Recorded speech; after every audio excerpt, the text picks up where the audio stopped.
کیا کبھی آپ کے ساتھ ایسا ہوا کہ آپ تنہا راتوں میں سجدوں کی حالت میں ٹوٹے دل سے خاموشی کے عالم میں اللہ کو پکارا ہو، جب ساری دنیا سو رہی ہو اور صرف آپ کا رب اور آپ کی آنکھوں سے بہتے ہوئے آنسو ہوں؟ وہ راتیں جن میں لفظ کم پڑ جاتے ہیں اور آنکھیں دل کا حال سناتی ہیں، ایسی آخری رات کے پل جن میں آسمان کے دروازے کھول دیے جاتے ہیں،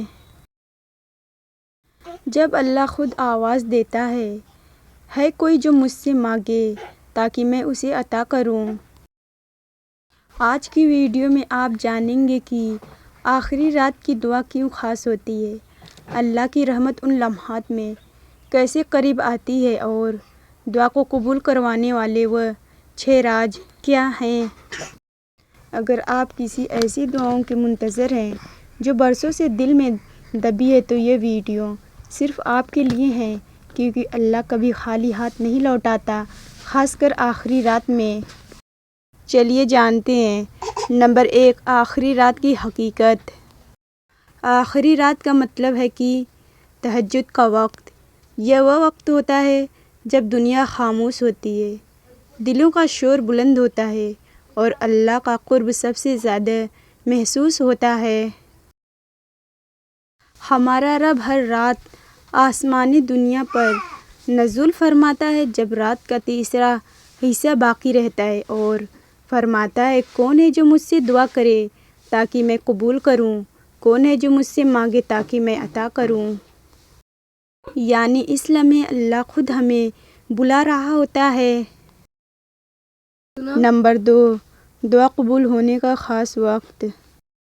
رات کا آخری پہر وہ لمحہ ہے جب فرشتے زمین پر اترتے ہیں، اللہ کی رحمت کے دروازے کھول دیے جاتے ہیں، گناہوں کی بخشش کے فیصلے ہوتے ہیں، نصیب بدلنے کے فیصلے لکھے جاتے ہیں اور تقدیر کے اوراق پلٹے جاتے ہیں۔ اگر کوئی شخص اس وقت اللہ کو پکارے تو اس کی دعا رد نہیں کی جاتی، بس قبولیت کی گھڑی قریب کی جاتی ہے۔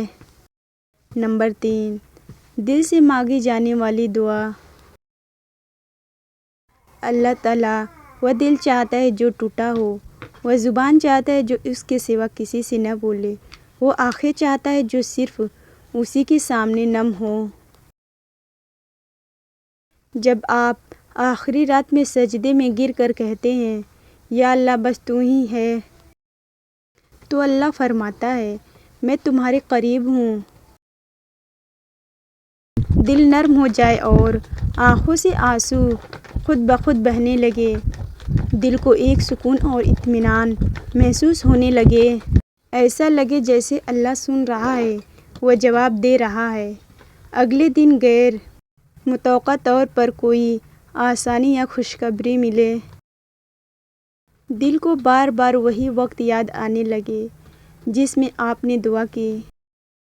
آخری رات کی دعا میں اثر پیدا کرنے والے اعمال۔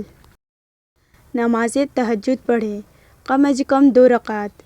دعا سے پہلے اللہ کی خوب تعریف کریں، یا رحمان، یا ودود، یا کریم، یا سمیع الدعا۔ نبی کریم صلی اللہ علیہ وسلم پر درود بھیجیں، پھر عاجزی سے دعا کریں جیسے ایک فقیر دروازے کھٹکھٹاتا ہے۔ آخر میں پھر درود اور شکر ادا کریں۔ نمبر 6، دعا کب قبول ہوتی ہے؟ جب نیت صاف ہو، جب دل گواہی دے کہ اللہ سن رہا ہے، جب حرام رزق سے بچا جائے، جب زبان عاجز ہو اور دل گواہ ہو، جب دعا صرف الفاظ نہ ہو بلکہ احساس بن کر جائے۔ پوائنٹ نمبر 7، اگر فوراً قبول نہ ہو تو کیا کریں؟ کبھی کبھی دعا دیر سے قبول ہوتی ہے کیونکہ اللہ اس سے بہتر عطا کرنا چاہتا ہے۔ اللہ آپ کو دعا کے ذریعے اپنے قریب رکھنا چاہتا ہے یا وہ گناہ کی بخشش کی صورت میں دعا کا صلہ دے رہا ہوتا ہے۔ حضرت علی رضی اللہ عنہ نے فرمایا، جس دعا کا جواب تاخیر سے ملے وہ تمہارے لیے بہتر ہوتی ہے۔ پوائنٹ نمبر 8، وہ دعا جو آخری رات میں ضرور مانگنی چاہیے۔ یا اللہ، میرا دل تیرے سوا کسی کے لیے نہ جھکے، میرا رزق پاک کر دے، میرا نصیب روشن کر دے، میری ہر چھپی ہوئی دعا کو اپنی رحمت سے پوری فرما دے اور مجھے اپنا بنا لے ہمیشہ کے لیے۔ میرے عزیز دوستوں، زندگی میں اگر کوئی وقت ایسا ہے جب آپ کا رب سب سے زیادہ آپ کے قریب ہوتا ہے تو وہ آخری رات کا لمحہ ہے۔ وہ وقت جب آسمان خاموش ہوتا ہے، زمین پر نور بکھرتا ہے اور اللہ کی رحمتیں ہمارے نام لکھی جا رہی ہوتی ہیں۔ آج کی رات اللہ کو ایسے پکارو جیسے کبھی نہ پکارا ہو۔ ممکن ہے آج کی رات وہ رات ہو جب تمہاری قسمت، تمہارا نصیب، تمہاری زندگی بدل دی جائے۔